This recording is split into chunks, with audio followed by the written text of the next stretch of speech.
All right, continuing with this series of videos. A little bit of lag there, I think.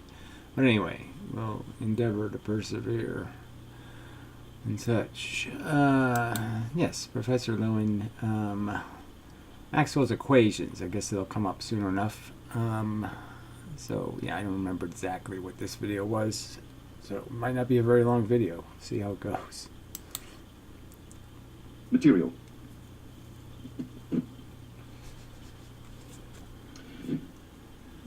Look at this point here and at this point there.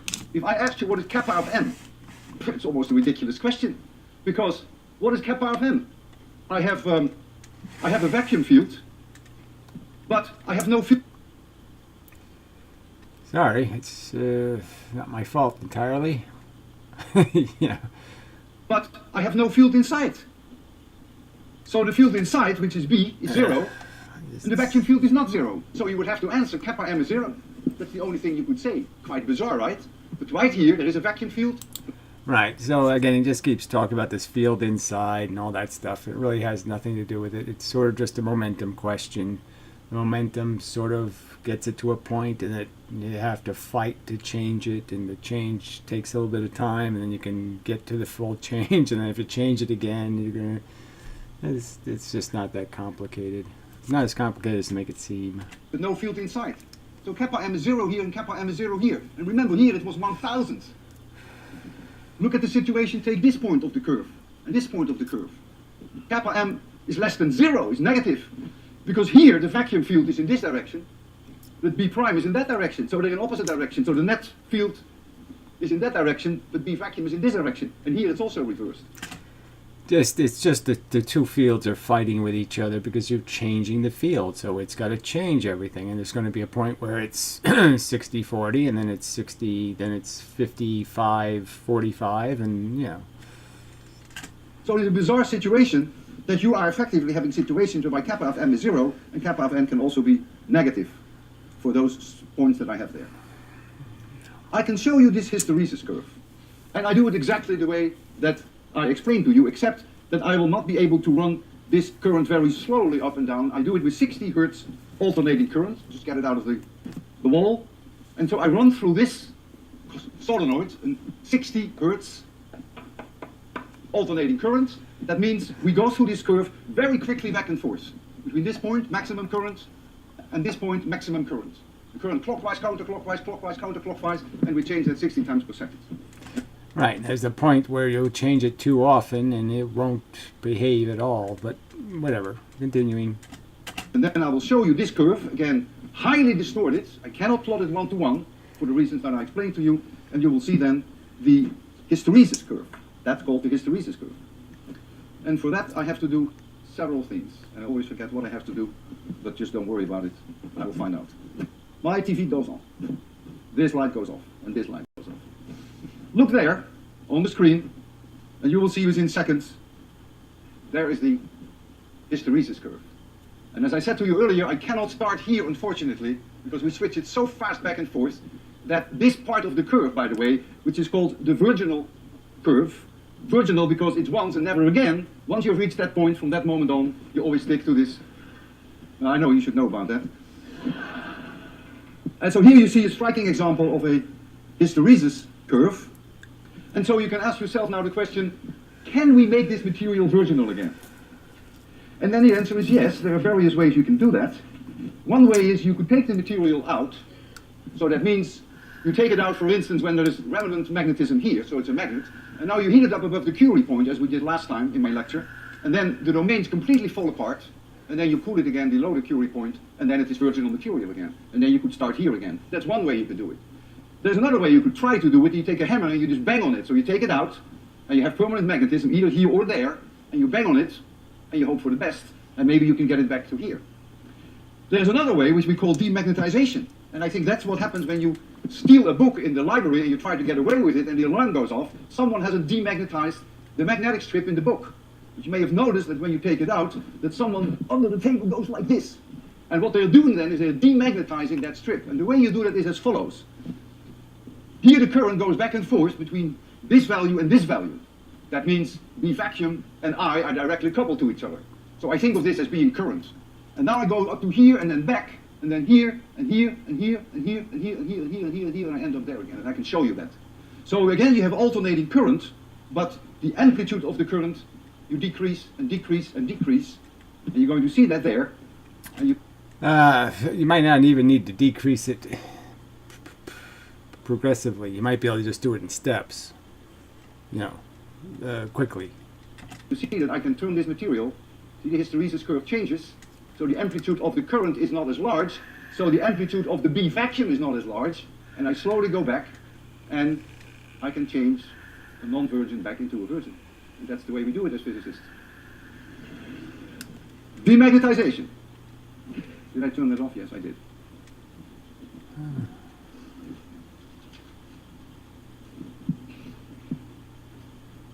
I have here a coil. You can see that there is a coil inside here, but there is. I can power this coil, putting a current through it. Ferromagnetic material. I don't know what kappa is, but at least 1,000. I get an enormously strong field inside here. And this field is so strong that this piece of ferromagnetic material will be attracted. The field is non-uniform outside. We discussed last time that it will go clunk. It will stick there. So let's do that. So I power this electromagnet. You can't see that I did. You have to take my word for it, but you believe it now. There it goes. The force is so large that I would ask two people to come and see whether they can pull it apart. The force that the two are together is so large that you may not even be able to separate it. Do we have two? The subject to be interesting to go over is how you can slide two magnets off of each other. And it's much easier. And be interesting to see their explanation for why that happens. In terms of, obviously I would say there's nothing to reflect off of. There's no, it's completely a surface adhesion. Strong people, one strong woman, one strong man. You look very strong to me. Come on. It's not going to be a tug of war between the two of you. That's not my plan. Be very careful, because if you touch this, you get electrocuted. So don't do that. So make sure that everyone can see you, because there's a current running through this solenoid now. Yeah?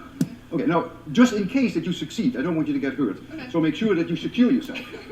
Because suppose the current stops running all of a sudden. It's possible, it's MIT, right? Anything can happen. Then, of course, it's no longer a strong magnet. It's only a strong magnet as long as the current is running through the solenoid.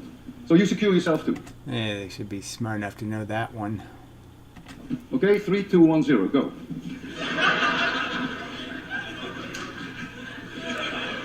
Seems like a violent thing. Anyway. Don't worry. I knew that in advance, but thank you very much. Very kind of you.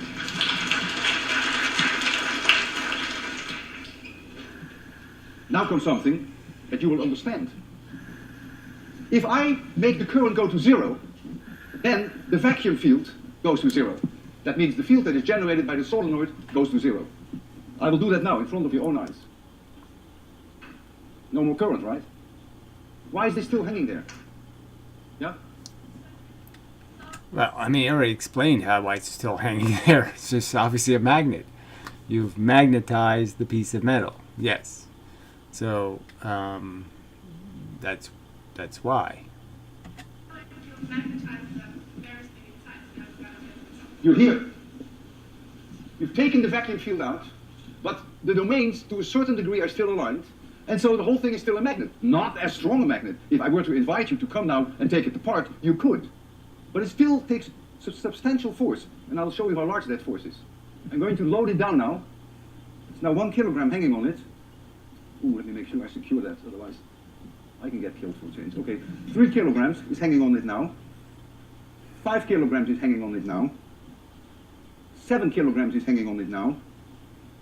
9 kilograms is hanging on it now. Oh boy, we may never make it. 10 kilograms, there it goes.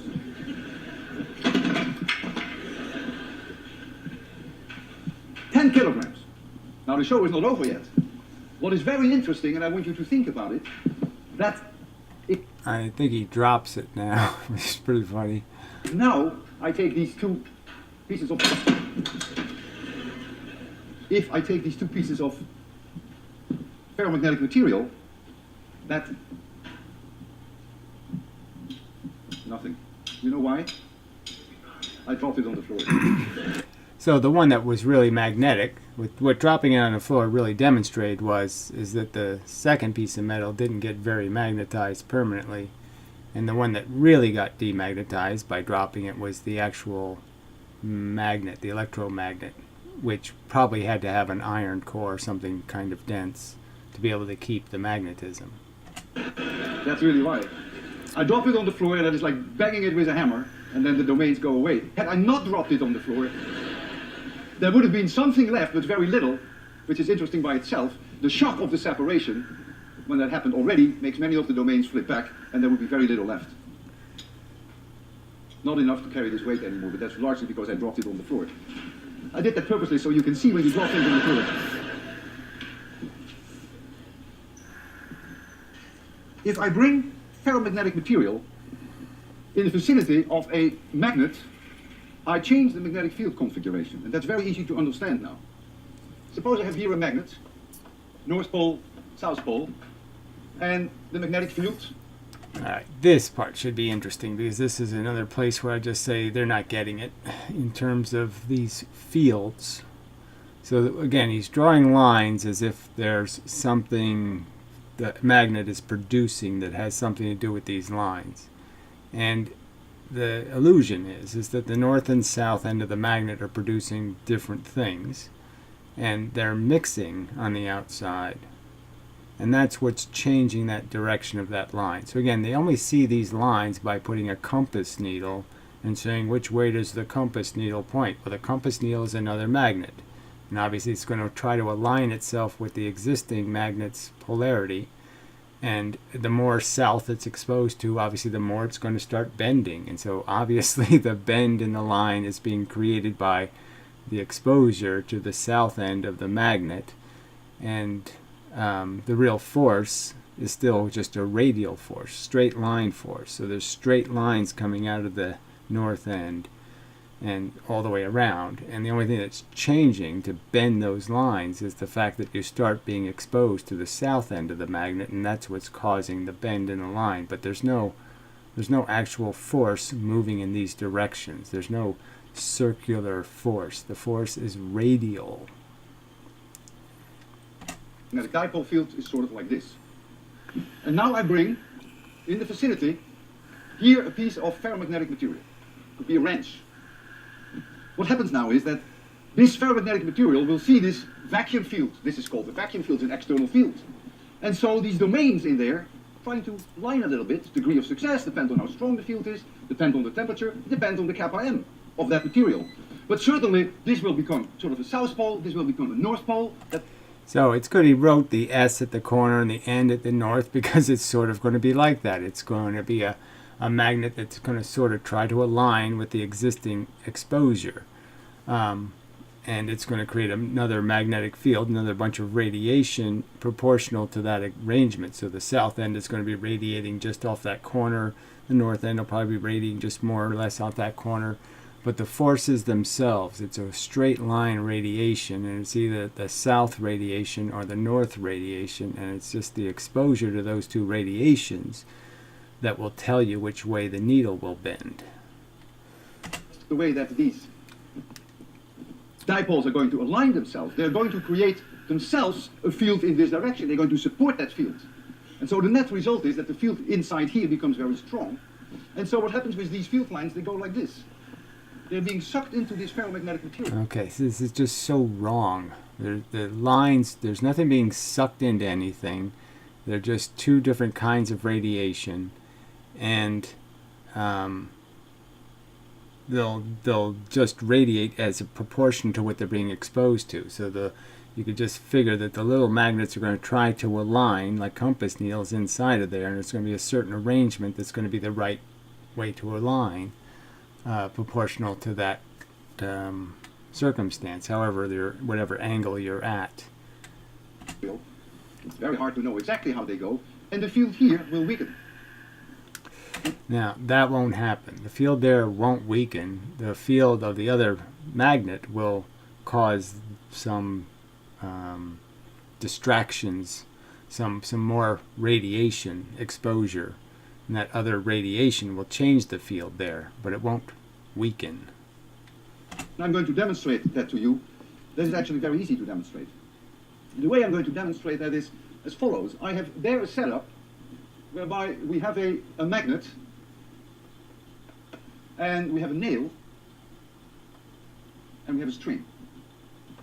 And the nail wants to go to the magnet. The nail itself is ferromagnetic. So the nail loves to go this direction, but it can't. So it just sits there, it hangs there in space. First of all, what I want to show you is that if I bring paramagnetic material in the vicinity, that magnetic field configuration here is not going to change at all. Paramagnetic material has a kappa of m so close to 1 that nothing is going to happen. But the moment that I bring something might happen if you move. Obviously, again, you know, he doesn't even understand his own rules about some of this stuff. But obviously, if you move the paramagnetic material fast enough, because that's how you can keep the field strong, you might be able to change it, you know, create an effect. Magnetic material, for instance here, then you get a field configuration change, and if I do... Alright, so the field won't change. The field's going to change in the sense you're adding more things to the field. But it's again back to this superposition argument. The forces don't change, it's just the fact that you can mix different forces. So, but the things radiating force always radiate in a consistent way. They don't change how they radiate force. And all you're going to change is what forces are in the environment, and that's it. You're not going to change any force lines. Do that just the right way, then the nail will fall. In other words, there is not enough magnetic field here in order to hold the nail in that direction.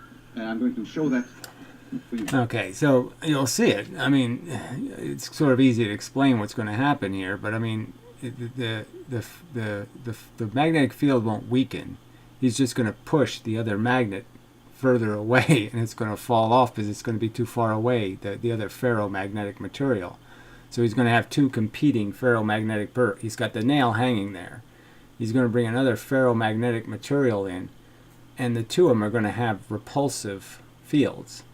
They're going to be south-south, and they're going to be facing a north magnet. And this one's just going to end up pushing this one a little too far away, and it's going to fall off. And that's all that's going to happen. There's not going to be any change in the strength of the magnetism. There's just going to be an addition to the magnetism, and that addition is going to be repulsive to one of the existing players. There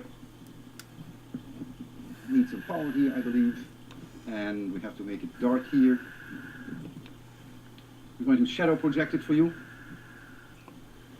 and the shadow projection you will see coming up very shortly is a carbon arc. I have to give it a little bit of time to start. There's the carbon arc. So there you see the nail. Here you see the magnets. You see that? Just exactly the way I drew the picture. And here I have here a piece of aluminum, which is paramagnetic. I can bring that through the field here. Nothing happens. So again, as he knows, nothing would happen for, you know, levitating trains or a lot of things if you don't turn the field on and off, or you don't you don't AC the field, or if you don't move the field, because it's a conductor and the field dissipates. Hands, believe it or not, are definitely not ferromagnetic. So I can also bring my hands here. Nothing. Nothing. So, magnetic field is not disturbed in any way, in any serious way, either by paramagnetic material, aluminum, or my hands, which I think are also paramagnetic, but I'm not sure. I'm not. I don't know how they could be really paramagnetic because it's in the salt water. I mean, yeah, maybe. I don't know. It's just too little iron. Not sure whether I'm diamagnetic or paramagnetic, but it doesn't make any difference because in both cases there is no significant change of the magnetic field. But now I have a wrench here. Here, there's a wrench. You see it?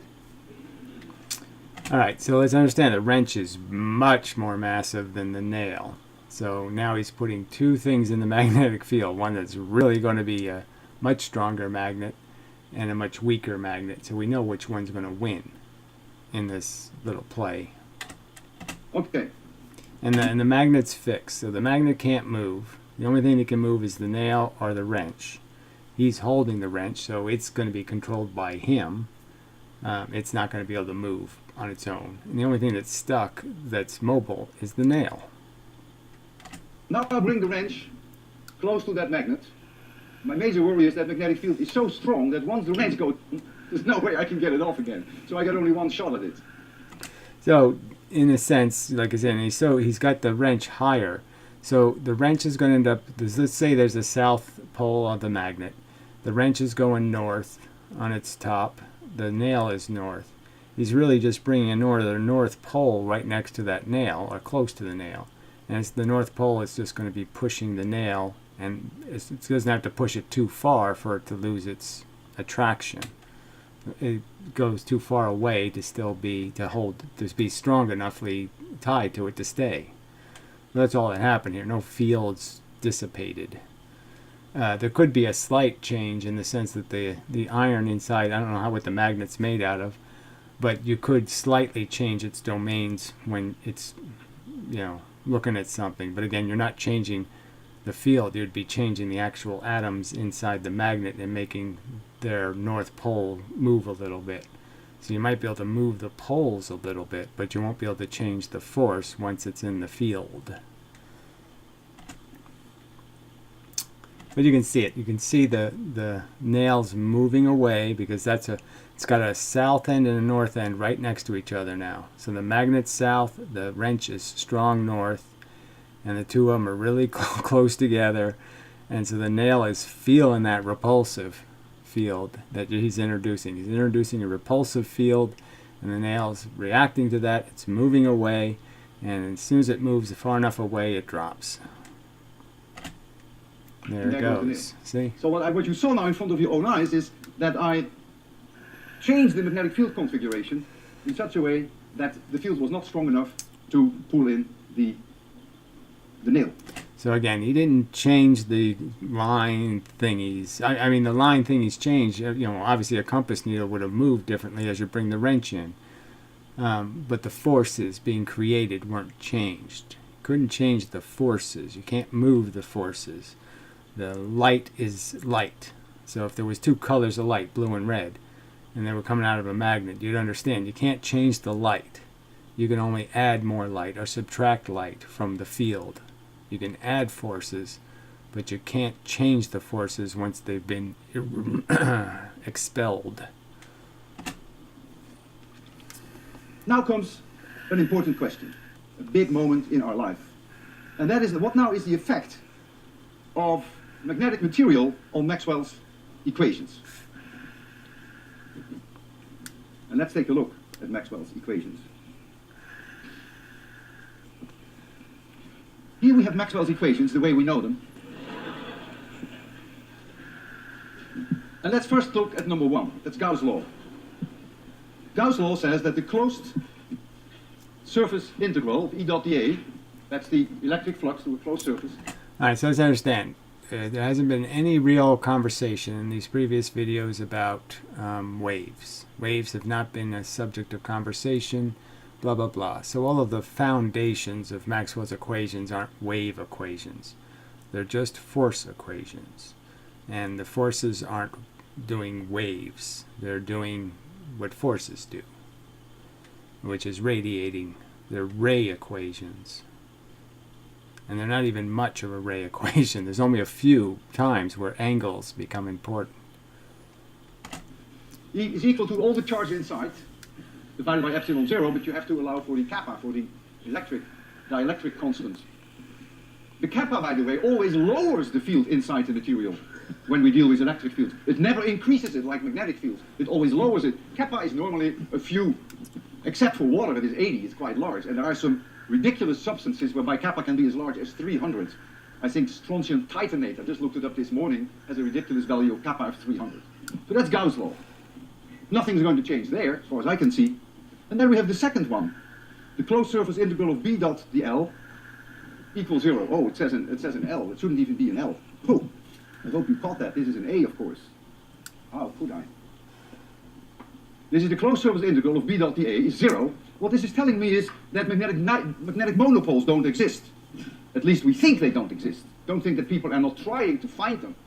So I've already done that conversation. That yes, the monopoles are obviously electrons and protons. And obviously you can create artificial monopoles of magnetism when you essentially charge something. So, yeah, they exist all over the place. Atoms can be monopoles. Anything you can effectively charge can become a magnetic monopole.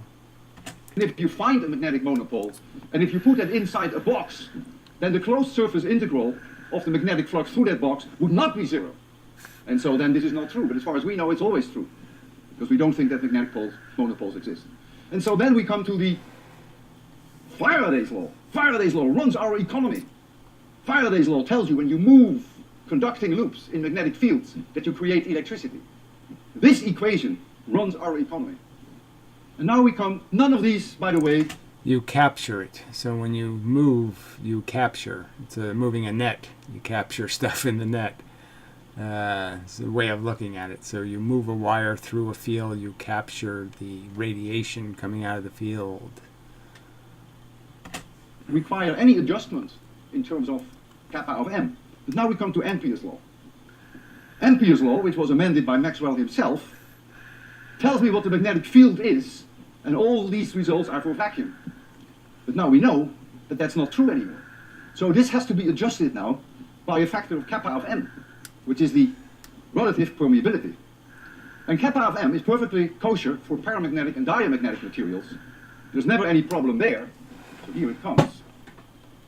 For diamagnetic materials, it's a little less than 1. For paramagnetic materials, a little larger than 1. But when we deal with ferromagnetic materials, you have to be very careful, because we have seen today this hysteresis phenomenon, that there are even situations whereby kappa of m is negative, whereby kappa m... All right, so in that equation you can see, now unfortunately it's blocking it now, but let's see. Is 0. Well, anyway, it has the epsilon 0 in it, and it has the, what they have, the E01. So both of those are in there, and those two multiplied by each other end up being the speed of light. So, you know, deriving the speed of light from Maxwell's equations isn't all that surprising. And obviously those things are in there probably for that reason, because they do add up to the speed of light. And whereby kappa m can be huge, can be 10 to the third. So there, you have to be very, very careful when you apply this equation without thinking. Maxwell's equations are so important that I'm sure you want to see more of them. So you see them there again. And maybe that's not enough. Maybe you want to see even more of them. So look at them. Inhale them. Let them penetrate your brains. I don't care in which direction you look now. It's hard not to see them. All right, and they just really have to do with what? Simple things like movement, distance, yeah, really, volume, density, just, you know, simple really things in there that are the relationship, and just the idea that there's rules of conservation, and that's all that the equal zero thing comes down to. Is it's a conservative rule. You know, that what goes in has to equal what goes out. So if you put it in and out on one side of an equation, you're going to have zero on the other side. So in basic structure, it's simple. I mean, obviously the terminology, you know, delta P or something, or dB or whatever, you know, who knows, but you know, the concept is simple enough. Today is therefore very special, because today we have all 4 Maxwell's equations in place. And this was one of the main objectives of 802. So we have completed a long journey, and on April 5, we have reached the summit. Now I realize that the view is not spectacular for all of you yet, because often at the summit there is some fog, but the fog will clear. And I can assure you that from here on it's climbing downhill. I think this moment is worth celebrating. Yeah, that's questionable, you know, because now he's going to get into a bunch of wave crap, and you know, a really kind of complex subject of resonance, you know, in terms of why frequencies tend to go to a norm, which is really sometimes quite complicated. So yeah, I don't think this promise that it gets easier isn't really true. Therefore, I bought 600 daffodils for this occasion. And I would like you to come at the end of the lecture and pick up one of these daffodils and take it back to your dormitory. I don't know what. I guess that's a foreigner thing, because daffodils are kind of faggoty. No, thank you. But I have enough for all these high school students and all their parents. But why not? Give it a shot and take one. And when you look at it tonight at home and tomorrow, remember that you only once in your life go through this experience that for the first time you see all 4 Maxwell's equations complete. Hold it. And that you're capable of appreciating them, at least in principle. This will never happen again. He has to read his poetry. But anyway, whatever. You will never be the same. To put it in simple terms, as far as 802 is concerned, you are no longer unspoiled virginal material. You've lost your virginity. Congratulations.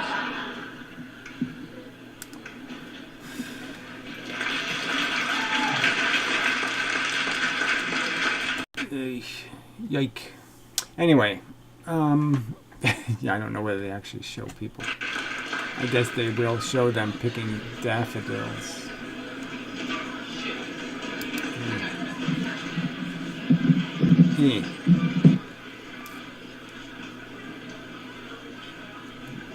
They'll be dead in 6 minutes.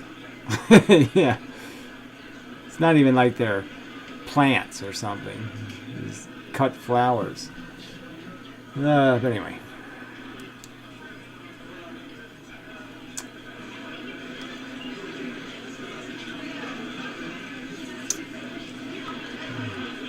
Yes, well, yeah.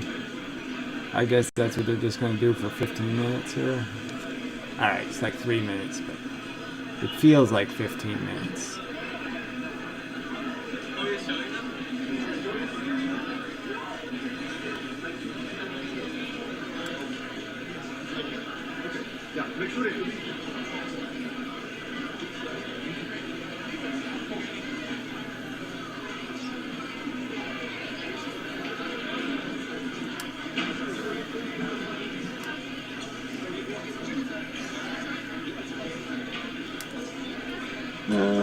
Hey, my hair. Well, my hair used to be.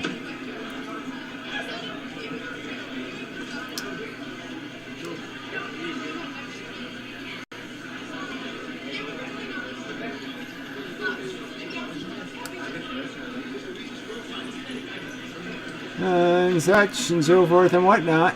Just figure I'll play it out, right?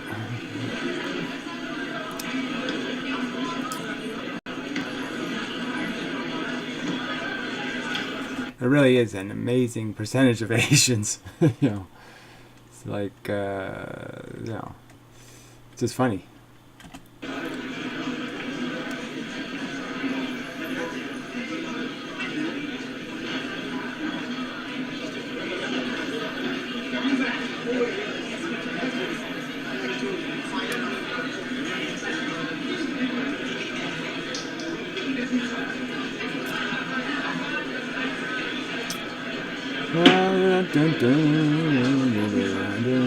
There we go, finally. Whew. Okay. That was the toughest part of the video. Anyway, okay, so onward to the next adventure. Like I said, it should get pretty wavy now. But the point I think I've made the point that the fundamental principles are just about this fact that these things radiate an energy of some kind, a virtual energy, and it's really just about capturing that energy. And the fact that the energy has 2 natures, repulsion and attraction. Alright, so till the next time and such.